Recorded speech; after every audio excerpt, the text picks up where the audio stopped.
Meski muda, Marcel Darwin ceritakan alasan dirinya ubah pola hidup.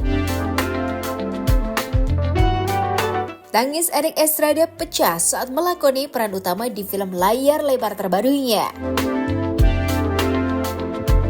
Dian Sastro ceritakan pengalamannya di film bergenre action crime. Selengkapnya hanya di Cuap-Cuap.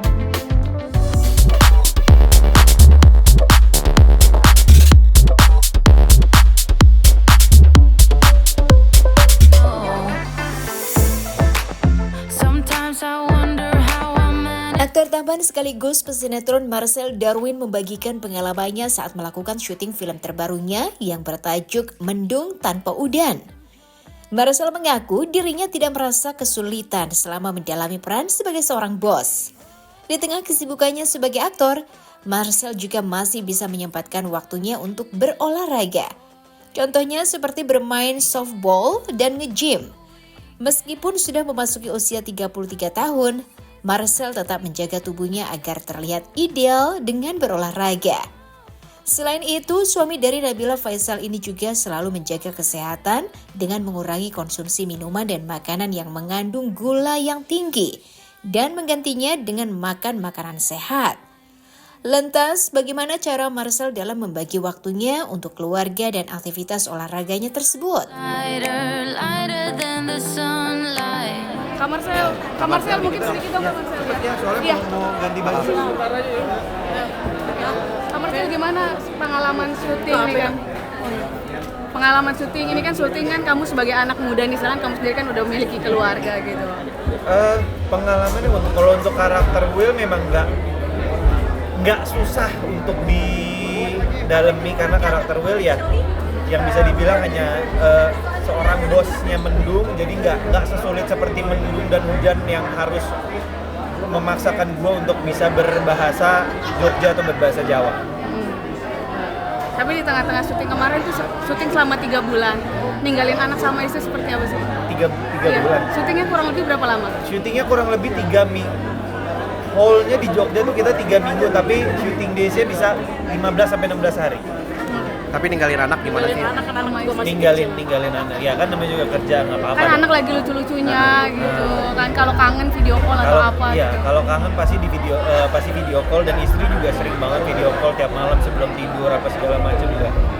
Tetap teleponan lah, tetap komunikasi. Kak Marcel, lu sendiri menjaga badan, menjaga fisik seperti apa sih? Kayaknya kegiatan banyak olahraga. Lari. Ya sekarang gini, kayak gue ada olahraga softball, ada lari, ada gym juga. Sebenarnya itu lebih ke biar sehat aja gitu loh, dan tujuannya biar sehat. Nah bonusnya itu badannya jadi lebih langsing, mungkin tidak ada perut buncit atau apa segala macam ya. Itu lebih ke bonusnya, tapi tujuan utamanya adalah supaya sehat. Tapi ngejaga makanan juga nggak sih Kak? Mungkin kayak nggak mau makan nasi malam-malam atau so far gue nggak terlalu pikirin jaga makanan. Yang gue hanya kurangi adalah kurangi minuman yang kadar gulanya tinggi dan makanan yang kadar gulanya tinggi, itu aja. Tapi lebih konsen ke lari nih. Dua-duanya sih. Setiap hari kadang kan lari itu gue bagi seminggu gue 3 kali.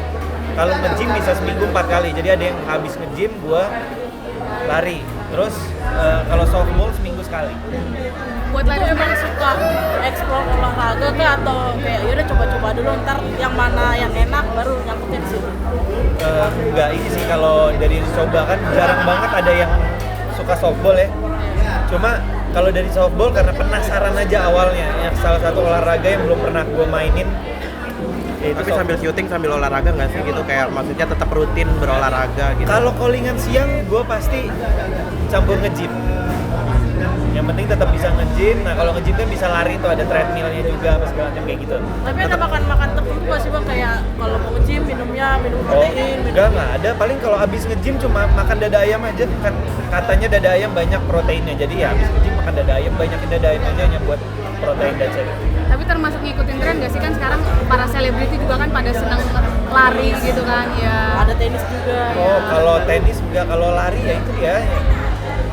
Memang tujuan niatnya adalah buat sehat, itu aja. Katanya pengen ngikutin festival lari gitu waktu itu ya sempet. So far sih gue nggak ngikutin, belum ngikutin acara-acara lomba lari seperti itu ya, karena gue juga masih baru, masih belum terlalu kuat yang harus sampai full maraton. Iya. Tapi target half maraton dulu sih 21K. Katanya pengen ke UK atau apa gitu waktu itu, nggak jadi atau gimana? Masih jauh. Persiapannya apa nih buat nanti ikut maraton gitu?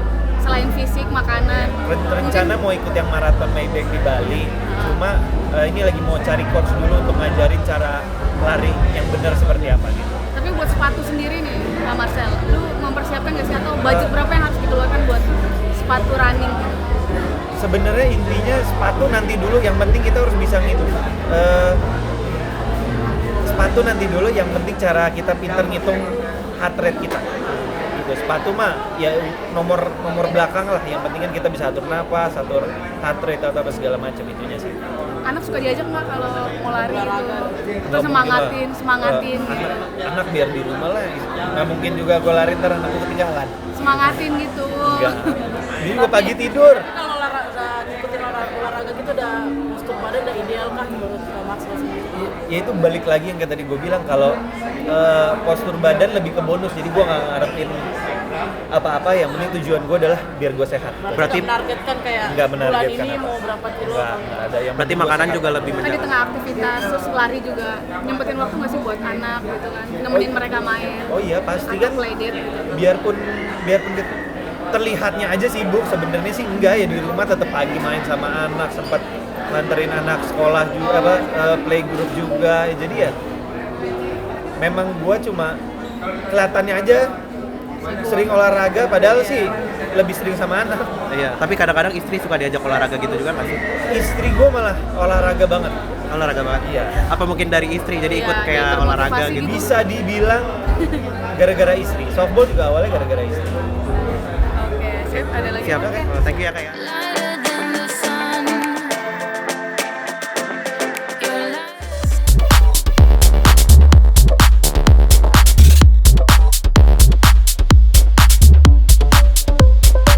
Can't help myself. You know too well I need. Setelah banyak melakoni peran pendukung, Erik Estrada akhirnya dipercaya menjadi pemeran utama di film Mendung Tanpa Udan. Film yang akan tayang pada 29 Februari 2024 ini mengangkat cerita tentang lika-liku percintaan dua sejoli bernama Mendung dan Udan. Berperan sebagai Udan alias pemeran utama, Erik terharu hingga menitikan air mata karena tak percaya dirinya sudah berada di titik pencapaiannya yang sudah lama ia idamkan. Aktor sekaligus komedian ini merasa bangga pada dirinya sendiri, di mana ia sudah banyak melewati pahitnya merintis karir sebagai aktor sejak 2010 yang lalu. Tak hanya itu, ia juga tak lupa dengan doa dan perkataan sang ibu yang selalu menyertainya dalam melakukan hal apapun. Saat ini Erik sangat bersyukur dengan apa yang sudah Tuhan berikan kepadanya. Untuk itu, Erik harus menjaga sikapnya agar tidak menjadi sombong dengan apa yang telah ia capai. Lantas, apa saja kesulitan yang dialami Erik selama syuting film berlangsung?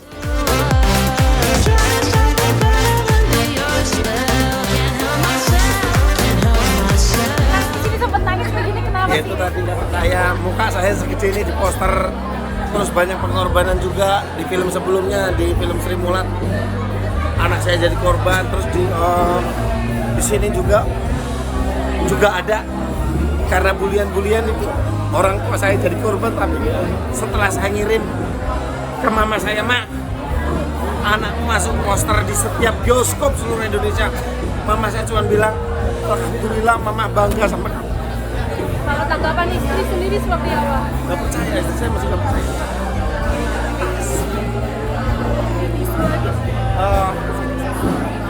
Ya yang tahu seorang Erik Estrada ya, saya selalu tulus, saya akan pamer, cuman pamer karya saya, intinya itu aja. Kayak kemarin saya jadi tesis, saya sangat bersyukur, dan sekarang saya terima kasih ya Allah, Engkau berikan hambamu ini derajat menjadi peran utama. Itu saya, menurut saya ini cobaan buat saya, bukan hadiah, bukan cobaan. Semoga kedepannya gampang saya kalau saya sampai sombong. Teman-teman, balik lagi kalau honor itu lebih ke karena saya manajemen ya. Jadi yang nentuin bukan saya sih. Saya dapat piala aja saya bilang piala ini tidak mempengaruhi harga saya. Tapi pas negosiasi minta naik. Baik, maaf, kemarin sempet down juga nggak sih dapat cibiran-cibiran sebelum akhirnya film ini tayang? Kalau bulian ke saya nggak masalah, ini buliannya tuh ke mama saya yang baru punya Instagram, yang itu menurut saya membuat mama saya nangis.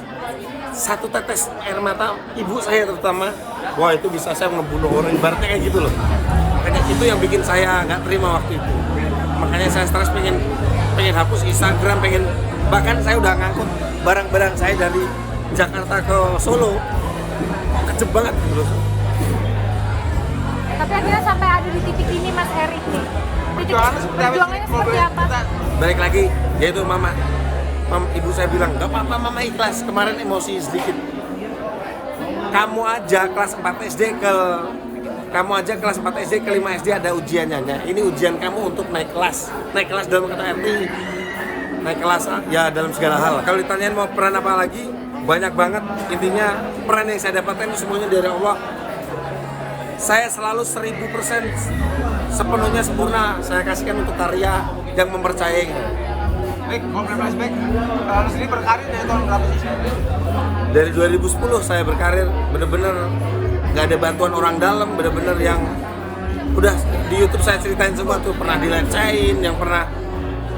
Makanya ketika saya sampai di titik ini, saya cuma mau bilang nggak gampang. Penangis necok.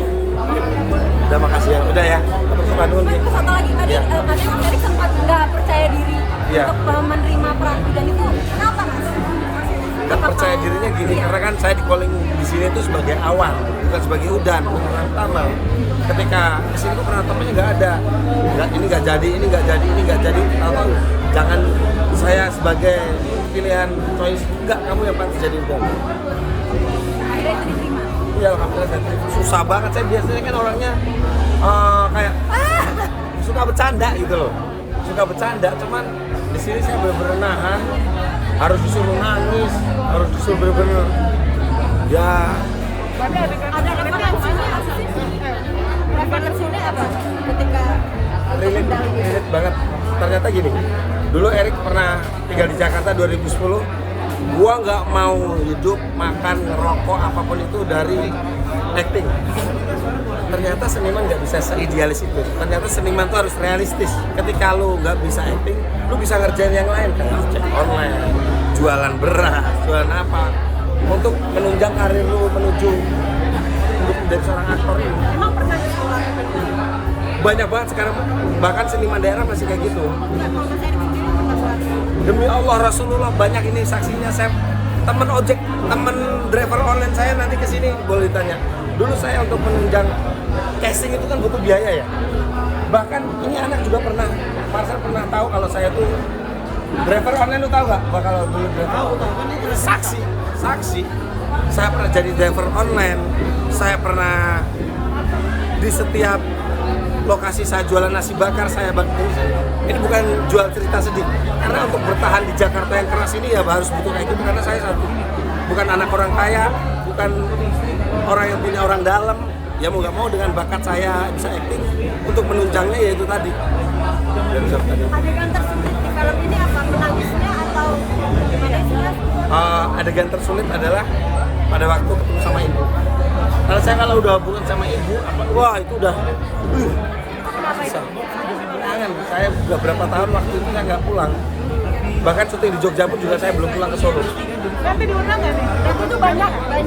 Kemarin datang sih. Dan itu diulangin adegan itu berapa kali? Ketika Banget. Diulangin berapa kali. kalau untuk scene sedih-sedihnya, ya sama. Lumayan. Pokoknya intinya ini tantangan baru buat saya, pembuktian kalau nggak harus. Explain how I feel.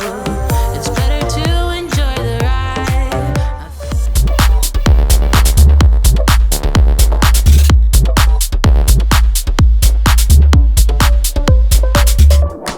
Because you don't seem to. Hadir dengan penampilan yang berbeda dari sebelumnya, Dian Sastro turut bermain dalam series action berjudul Ratu Adil.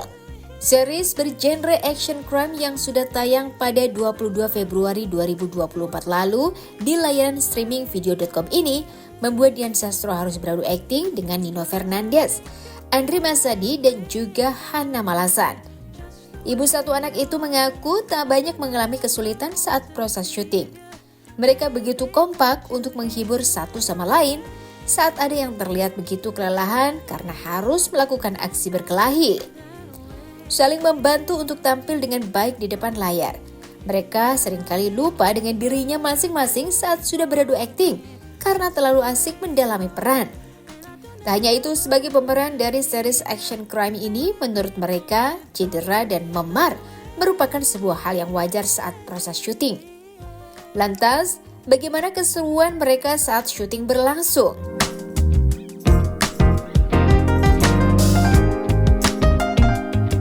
Lumayan kita harus berlatih untuk bisa merakit senjata apinya. Jadi buat aku ini pertama kali pengalaman aku untuk bisa pegang senjata api kayak gini. Aku baru sekali sih. Jadi harus ingat-ingat bagiannya yang mana. Ada sempat kejepit juga kalau nggak hati-hati gitu. Terus ya pokoknya harus latihan agak banyak gitu. Berapa lama belajar? Sekitar setengah kita ada workshop. Workshopnya dengan siapa kalau boleh tahu yang bimbing? Leo Kairos ya. Leo Kairos. Bagian gimana cara bekerja di luar comfort zone dari adalah sebuah background. Apa aja sih penyesuaian selain kerja malam ya berarti Penyesuaiannya emang apa ya? Tapi untung banget aku bisa ceritanya gini sih, walaupun keluar dari comfort zone, teman-temannya anak-anak banget, jadi baik-baik banget, kita semua tanggung renteng enak banget. Jadi saling semangat udah mulai saling jajanin es teh. Jadi kalau udah ngantuk keluarlah giliran capek yang untuk ide-ide jajan. Terus bangun lagi, melek lagi gitu. Yang dilakukan untuk mendalami karakternya apa sih? Yang dilakukan salah satunya berlatih fisik sama berlatih pegang senjata api, sama ada latihan koreografi actionnya. Kalau dari emosionalnya sendiri, Lasha itu sosok yang benar-benar banyak sekali traumanya yang belum pernah di-resolve sebelumnya. Jadi bahkan di status quo pun dia orang yang nggak terlalu dekat sama bapaknya dan baru mulai rekonsiliasi, baru mau mulai membangun hubungan yang lebih baik sama orang tuanya. Tapi itu malah jadi kacau. Ya itu tadi sempat kejepit itu kalau salah bisa keambil gitu. Sakit sih itu. Darah. Tapi selama prosesnya ada cedera gitu nggak sih? Atau Ada, tapi untungnya cederanya tuh ya paling benjol-benjol dikit gitu, nggak kayak serius.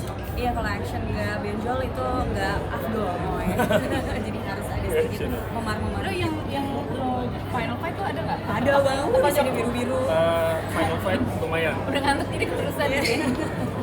Dipukul sama Hana ya, sengaja kayaknya. Iya, Adri juga sengaja pukul itu nggak Aku ngeliat soal proses mereka keren banget, udah jam 3 pagi masih kayak kalau Mbak Hana sendiri ketika menjadi seorang bisa dibilang detektif ya, bisa kayak intel lah seperti itu gitu. Bisa dengan karakter, ngedalamin karakter itu sendiri seperti apa gitu? Ya, sebenarnya bukan intel sih. Di sini dia kan berperan sebagai salah satu anak dari 9 naga yang tidak dianggap. Lalu kita bikin kelompok sendiri untuk agenda tertentu. Pastinya ya lebih banyak ke diskusi mengenai karakter dan ceritanya dengan director, terus diskusi juga dengan beberapa pemain. Lalu kita create seperti apa karakternya. Jadi lebih seperti itu sih. Jadi memang di-create karakternya dibuat. Cuma sih aku boleh cerita nggak? Aku tuh di sini dengan rekan-rekan pemain di sini ketemu kesempatan untuk satu frame, jadi satu shot, satu adegan, dimana aku actingnya intens banget sama Dino. Kita intens banget ya, jadi suami istri itu tapi pas lagi sedih banget gitu. Pokoknya bener-bener asik banget gitu kerjasamanya sama Hana. Kita kayak ada satu momen, iya ini seru banget. Jadi Acting salah satu yang mungkin metode yang kita lakukan itu kayak kita waktu itu pernah ada satu scene yang cukup berat banget. Itu salah satu scene yang berkesan banget juga aku dengan Kadian sebenarnya. Jadi kita kayak sebenarnya supaya untuk apa ya, menyamakan energi kali ya, supaya bersinergi kita kayak pegangan tangan, terus Kita kayak nyamain nafas. kita kayak nyamain nafas supaya nanti ada ritmenya sama kan? ritmenya sama. Jadi ketika ada improvisasi apapun kita nggak sama-sama kaget dan bisa merespon itu dengan baik. Itu salah satu Yang lucu adalah metode aku sama Hana agak mirip karena satu gitu. Terus kalau sama Andri, gue bener-bener diuji kesabarannya. Jadi ada satu scene nanti di dalam series Ratu Adil ini, di mana nanti ada intinya di sini tuh tokohnya dia Lasha itu nelpon tokoh gue. Tapi kalau di hari syuting ya, gue lagi nggak syuting. Gue lagi tidur di rumah. Terus Astrada bilang, Andre lagi sibuk nggak? Kenapa? Pancing dong gitu, pancing adegan. oke mau di voice note, enggak, real, iya pas lagi take nanti kita kabarin, oke standby, tiba-tiba udah kayak gitu kan, oke scene yang mana yang ini gitu, oke terus nggak lama tiba-tiba Dri, call-nya masuk ya gitu, terus tiba-tiba Dian yang nelfon, gue lagi tidur di rumah, terus kita main di situ. Iya. Tapi kalau bukan dia yang ngebales, gue nggak dapet itu acting kayak gitu. Terus kayak pas di telepon juga udah kerasa banget sih getaran suara lo, dia Dan banget. itu kalau misalnya teman-teman lihat itu ada bagian dari trailer yang jangan lo pikirin nggak Iya. itu telepon dia benar terus bayang dia di rumah lagi pakai Sambil cadar. tiduran. Ya, tapi ini karakter. Tapi menyenangkan. Itu seru salah satu proses Kira-kira ini nggak takut nggak sama main action kan kalian apa action gitu loh kan jadi Apa sih? Aku bukan takutnya sih, karena benjol itu udah pasti ya. Cuma lebih gini loh, kadang-kadang kalau genre crime ini ada banyak banget emosi amarah gitu, emosi-emosi yang negatif, yang keras.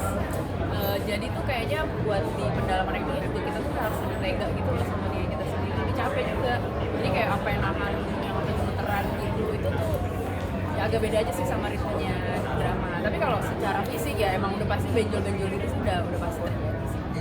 Maka dia makan Dino gimana nih? Kayak misterinya sebagai suami istri nih. Baru jadi dipikirin. Iya. Kemudian enak. Pertama kali syuting kan kita. Jadi suami istri. Tapi dinamikanya pertama kali kita main kayak dan gue telepon temen gue kayak sebenarnya nih, gue bener kan gue bilang. Dan dari situ mulai berbulan-bulan kita syuting, makin lama makin dapet, makin asik. Kecuali kalau gue lagi sakit ya. Itu gue kasihan Sakit banget ya. Kenapa lo nih? Nggak bisa ngomong gitu aja deh kalau udah kena penyakit ya udah deh kayak gitu. Tapi enaknya kalau sama Nino tuh punya level imajinasi yang lumayan khusyuk gitu ya. Jadi kalau udah mulai action pok, dia langsung masuk ke dalam ruang imajinasi itu. Jadi aku tinggal nyamain. Terus kita jadi kayak lupa bahwa kita tuh Dian atau Nino gitu. Di situ tiba-tiba langsung ya jadi Lasha sama Oka gitu. Di situ gue rasa sih itu asik banget sih. Popaknya di situ sih. Gue setuju banget yang dia bilang. Jadi realita jadi blur. Tiba-tiba kita masuk dalam karakter dan Sampai kan tiba-tiba oh iya bener. tadi oke nggak gitu.